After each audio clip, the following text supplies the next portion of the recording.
नमस्कार दोस्तों, हम बात करेंगे रीट लेवल सेकंड 2017 का पेपर हुआ था, उसका सॉल्यूशन तुम किस प्रकार से पुराने पेपर का उपयोग कर सकते हो उसके बारे में जानेंगे। तो यहाँ पर पेपर खुला हुआ है। पहला क्वेश्चन देखते हैं। पहला क्वेश्चन है, व्यक्तिगत भिन्नताओं का सम्मान करते वक्त एक शिक्षक से क्या आशा नहीं की जाती। इसमें पूछा है कि व्यक्तिगत भिन्नता से शिक्षक क्या आशा ना कर सकते, क्या आशा नहीं की जा सकती। पहला ऑप्शन इसमें योग्यता अनुसार समूह में व्यक्त करना। ठीक है, सही बात है, योग्यता अनुसार समूह व्यक्त कर सकते हैं। पाठ चर्चा को समायोजित करना बिल्कुल कर सकते हैं, क्योंकि ये क्या है, व्यक्तिगत भिन्नता के अनुसार। बच्चों को स्व अध्याय के लिए छोड़ देना, अगर व्यक्तिगत भिन्नता है तो स्व अध्याय के लिए नहीं छोड़ सकते। शिक्षण विधियों को समायोजित करना, तो इसका राइट आंसर क्या होगा, इसका राइट आंसर होगा 3 नंबर। क्या होगा, 3 नंबर। ठीक है, ये वाला को। अब अगला क्वेश्चन। अगला क्वेश्चन है, यदि पूनम की कालानुक्रमिक उम्र एवं मानसिक उम्र 9 साल है तो उसकी बुद्धि लब्धि का वर्ग कौन सा होता है। इसी कहते हैं वास्तविक आयु और मानसिक आयु 9 वर्ष है। ठीक है, 9 साल है तो उसकी बुद्धि लब्धि क्या हुई, 100%, 100 हुई। आयु कितना होगा, 100, तो उसे किसमें आएगा, औसत में। क्या आएगा, औसत। इसका राइट आंसर होगा औसत आयु। ठीक है, क्या होगा, औसत आयु।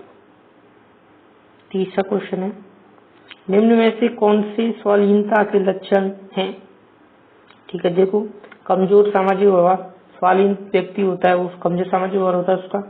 रूढ़िवादी व्यवहार होता है, कमजोर संप्रेषण होता है, उपयुक्त सभी। इसका उत्तर होगा उपयुक्त सभी।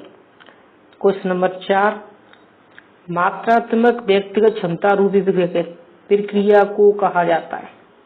इसमें पहले लिखा है मात्रात्मक, क्वांटिटी। तो क्वांटिटी होती है ग्रोथ, ग्रोथ को क्या कहते हैं, वृद्धि या अभिवृद्धि। विकास मात्रात्मक होता है और गुणात्मक दोनों होता है। ठीक है, अगला क्वेश्चन, किशोरावस्था में एक बच्चे के उचित विकास हेतु माता पिता शिक्षक निम्न कार्य कर सकते हैं, निम्न में से कौन सा है। किशोरावस्था में देखें, लिंग शिक्षा को उचित ज्ञान देना बिल्कुल सही है। उचित वातावरण प्रदान करना बिल्कुल सही है। परामर्श एवं मार्गदर्शन सेवा की व्यवस्था यदि आवश्यक हो। उपयुक्त निम्नलिखित में ऊपरी लिखित सभी, तो इसमें सभी सही है, तो इससे उत्तर क्या होगा, उपयुक्त सभी। ठीक है, 4 नंबर उत्तर इसका। अगली बात करते हैं, निम्न में से कौन सा क्रियात्मक शोध से संबंधित नहीं है। क्रियात्मक अनुसंधान है, उससे संबंधित नहीं है। क्रियात्मक शोध सिद्धांत निर्माण की सहायता करता है। क्रिया यह व्यवहारिक समस्या के समाधान में सहायक है। यह त्वरित चिंताजनक समस्या के ऊपर यह केंद्रित होता है। यह रचनात्मक प्रतिक्रिया देता है, जैसे उद्देश्य प्रणाली में खुला परिवर्तन होता है। तो पहला ही इसमें गलत है, शोध सिद्धांत निर्माण में सहायता करता है, बिल्कुल सहायता नहीं करता। यह विद्यालय की तात्कालिक दैनिक समस्याओं का समाधान करने में सहायक होता है, तो इसका आंसर होगा नंबर फर्स्ट, ये होगा इसका आंसर। ठीक है, अगला क्वेश्चन, एक शिक्षक अपनी कक्षा में थॉर्नडाइक के सिद्धांत को लागू करने जा रहा है। निम्नलिखित में से क्या शिक्षक को लागू नहीं करना चाहिए। बच्चों को तैयार किया जाना चाहिए कि उन्हें कार्य करने में प्रेरित करना चाहिए, बिल्कुल सही है, प्रेरित किया जाना चाहिए। नंबर 2, बच्चों को नई चीजें सीखने हेतु खोज विधि के उन्मुख किया जाना चाहिए। उचित अभ्यास ड्रिल कार्य किया जाना चाहिए। जहां तक हो शिक्षक को पुरस्कार का सही रूप से कोशिश करनी चाहिए। तो इसमें बच्चों को नई चीजें खोज विधि के उन्मुख किया जाना चाहिए। तो बच्चे कभी खोज विधि से सीखते नहीं हैं। बच्चों को खोज विधि सीखने के लिए बड़ों के लिए होती है। खोज विधि किसके लिए होती है, बड़ों के लिए। तो इसका राइट आंसर है नंबर डी, 7। बाल्यावस्था के दौरान अपनी नजरियों में फर्क करने में अयोग्यता को दर्शाता है। तो इसका राइट आंसर होगा ईगोसेंट्रिज्म, आत्म केंद्रित। एनिमिज्म होता है, सजीववाद भी कहते हैं। इसे एनिमिज्म को सजीववाद। तो इसका राइट आंसर होगा ए वाला बी। जब कोई बारंबार अपनी कमजोरी निकलने में सफल हो जाता है तो कुछ प्रबलता हासिल करता है या साधन से अधीनता या पर ज्यादा बल देने लगता है, निम्नलिखित को किस हीन भावना कहा? तो इसे हीन भावना कहा था वो थे अल्फ्रेड एडलर। इसका राइट आंसर डी। अत्यंत निपुणतापूर्ण अधिगम पद्धति जिस पर बांडुरा एवं बोल्टर ने बल दिया था, तो इन दोनों ने बल दिया था, वो दिया था अनुकरण पर। बांडुरा और बोल्टर ने बल दिया था किस पर? अनुकरण पर। तो इसका राइट आंसर बी होगा। शिक्षा के अधिकार अधिनियम के अंतर्गत निम्न शिक्षा कार्य नहीं माने गए। शिक्षा का अधिकार अधिनियम क्योंकि 2009 में आरटीई 2009 के अंदर एक निश्चित समय पर पाठ्यक्रम को पूरा करना बिल्कुल सही है। निश्चित समय पाठ्यक्रम पूरा किया जाना चाहिए। शिक्षक को खुद को व्यक्तिगत ट्यूशन में व्यस्त रखना। शिक्षक को खुद को व्यक्तिगत ट्यूशन, इसमें क्या है? व्यक्तिगत ट्यूशन। तो व्यक्तिगत ट्यूशन में शिक्षक को व्यस्त नहीं रखा जा सकता। ये अधिनियम इसका विरोध करता है, जिसके धारा 28, जिसके अंदर धारा 28 है ना, उसके अंदर लिखा गया कि कोई भी शिक्षक ट्यूशन या प्राइवेट संस्था में नहीं पढ़ा सकता, सरकारी टीचर है वो। अगला सवाल है, फ्रॉड की अनुशासित व्यक्तिगत बनावट के अनुसार निम्न में से कौन सा मूलभूत तीव्र इच्छा से उठने के साथ ही तुरंत अनैच्छिक रूप से सभी नियम, जीवन, सत्यता, नैतिकता की अवहेलना करते हुए संतुष्ट करता है? इसे पढ़ो। सभी नियम, जीवन की सत्यता, नैतिकता की अवहेलना करता है। राक्षसी प्रवृत्ति। राक्षसी प्रवृत्ति किसमें होती है? इदम। किसमें होती है? इदम। अहम होता है वो वास्तविक होता है, वो पराहम सुपर ईगो वो आदर्शवादी सिद्धांत। तो इसमें क्या आंसर होगा? इदम। निम्न में से किस तकनीक के अंतर्गत बच्चा किसी चीज को हासिल करता है जिसके बाद वह चीज लाभ अपनी इच्छुक चीज कार्य लाभ में बदलता है? तो इसका राइट आंसर होगा वो है टोकन पद्धति, टोकन इकोनॉमी। क्या हुआ इसका? Token economy. Right answer token economy. समायोजन के दौरान विद्यार्थी बहुत से विरोधाभासी परिस्थिति से गुजरते हैं। उदाहरण स्वरूप, एक विद्यार्थी शिक्षक के सामने अपनी गलती स्वीकार करना चाहता है, पर इसके साथ ही वह शिक्षक द्वारा दंडित होने पर भी डरता है। निम्नलिखित 7 पेज समझाया गया। तो एक तो उसके लिए उपयुक्त परिस्थिति है, एक विरोध परिस्थिति है।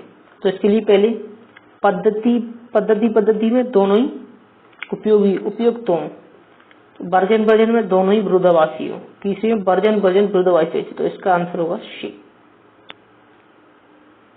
ये वाला। ठीक। अगला क्वेश्चन, एक 5 वर्ष की वजह दूसरों के प्रति प्रतिक्रिया एवं संप्रेषण में कमी है, असामान्य व्यवहार को बारंबार करता है, इस लक्षण प्रतीक होता है। ये पहले ही मिला था, ये है शैशव शालीनता। पहला क्वेश्चन था, पहला था या क्वेश्चन ऐसा था, तो उसमें ये शालीनता के लक्षण पूछे गए थे, अभी वही पढ़ा था। किशोरावस्था में ऐसी आदत जिसमें खुद को भूखे रखने की प्रवृत्ति होती है, यह ज्यादा बालकों में पाई जाती है, ऐसी अवस्था पाया जाता है। शालीनता होगी नहीं, डेलिरियम सिंड्रोम होगा नहीं, डाउन सिंड्रोम होगा। तो इसमें क्या है? एनोरेक्सिया नर्वोसा, एनोरेक्सिया नर्वोसा, ये वाला एनोरेक्सिया नर्वोसा। निम्न में से कौन सा शब्द दूरदर्शिता के लिए दिया गया? निम्न में से कौन सा शब्द दूरदर्शिता के लिए दिया गया?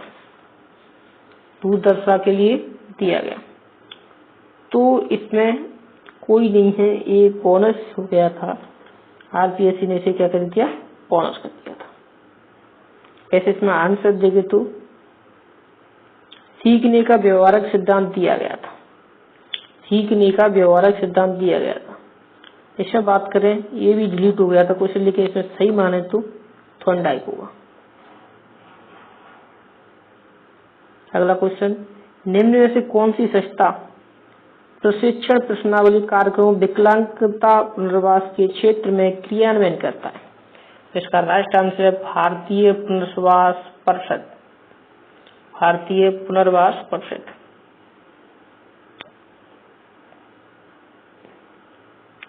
एक विशेष स्तर पर मौलिक तर्क करना इस्तेमाल शुरू कर देते हैं। बच्चे हैं जो मौलिक तर्क करना शुरू कर देते हैं तथा सभी प्रकार के प्रश्नों का जवाब जानना चाहते हैं। पियाजे ने इसे अंतर्ज्ञान कहा। पियाजे के अनुसार में कौन सा चरण का अर्थ है? तो अंतर्ज्ञान। पियाजे ने पूर्व संक्रियात्मक अवस्था, पूर्व संक्रियात्मक अवस्था इसे कहते हैं, पूर्व संचालन अवस्था लिखी इसमें, प्री ऑपरेशनल। तो इसमें बताया था 2 चरण बताए थे, एक प्रति संकलन पर एक कॉन्सेप्ट लिए और एक ही अंतर्ज्ञान। तो इसका उत्तर होगा बी।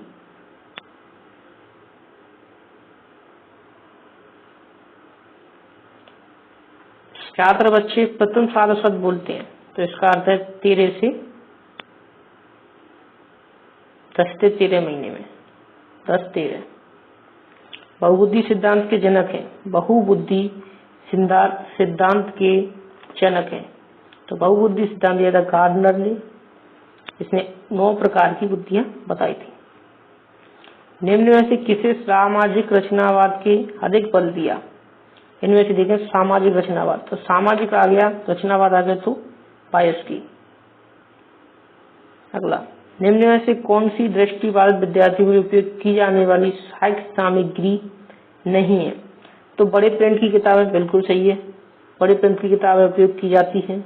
विशालकृत कंप्यूटरकृत किताबें, कंप्यूटर का अनुपूरक वाणी विश्लेषक, तो ये क्वेश्चन भी डिलीट हो गया था। लेकिन इसमें अगर अक्सर देखें तो ये होगा विशाल कंप्यूटर किताबें नहीं पढ़ सकते, दृष्टिबाधित होते थे। वाणी संश्लेषक देखना पड़ेगा। स्वर्ण की विकृति मापी जाती है तो ये सीधा है डेसिमल में। स्वर्ण की विकृति का मात्रक होता है डेसिमल होता है। निम्न से कौन सा सूक्ष्म कौशल का उदाहरण है? सूक्ष्म यानी कि सूक्ष्म को 2 प्रकार होते हैं, सूक्ष्म और स्थूल। चढ़ना पूरा शरीर का काम कर रहा है तो चढ़ना स्थूल होगा, कूदना स्थूल होगा, दौड़ना भी स्थूल होगा, लिखना सूक्ष्म होगा। स्कीमा का मतलब, स्कीमा शब्द दिया था जीन पियाजे ने, लंबे समय तक गैर संगठनों का पैकेट, सूचना का, नॉलेज ऑफ पैकेट, नॉलेज याद है संगठित सूचना का। सूचना प्रक्रम सिद्धांत बुद्धि के विभिन्न आधुनिक कौशलों को व्यक्त किया जाने के लिए जाने, जिसे लोग सूचना प्राप्त करने, प्रकरण करने और तर्क समस्या समाधान के लिए उपयोग करते हैं। इस तरह की सिद्धांत का प्रतिपादन हेतु श्रेष्ठ किसे माना गया? तो ये सूचना प्रक्रम सिद्धांत दिया था रॉबर्ट स्टर्नबर्ग ने। कौन दिया था? Robert Sternberg. किसने दिया था? रॉबर्ट स्टर्नबर्ग ने ये सिद्धांत प्रतिपादित किया था। सेकंड लास्ट क्वेश्चन है, दिए गए आईक्यू स्तर में शिक्षणी वर्ग का आईक्यू स्तर सुने। देखो 30 से 50 से नीचे है तो मंद बुद्धि वाले के नीचे आते हैं, जड़ बुद्धि है और मूढ़ बुद्धि है, ये आ जाते हैं। लेकिन सर राइट आंसर देखे जाए तो इसमें 2 हो सकते हैं। इसमें राइट आंसर होगा 70 से 90। 70 से 90 आनुवंशिकता की इकाई है तो आनुवंशिकता का ये gene. Thank you very much. इस वीडियो को लाइक कीजिए, सब्सक्राइब कीजिए इस चैनल को। धन्यवाद।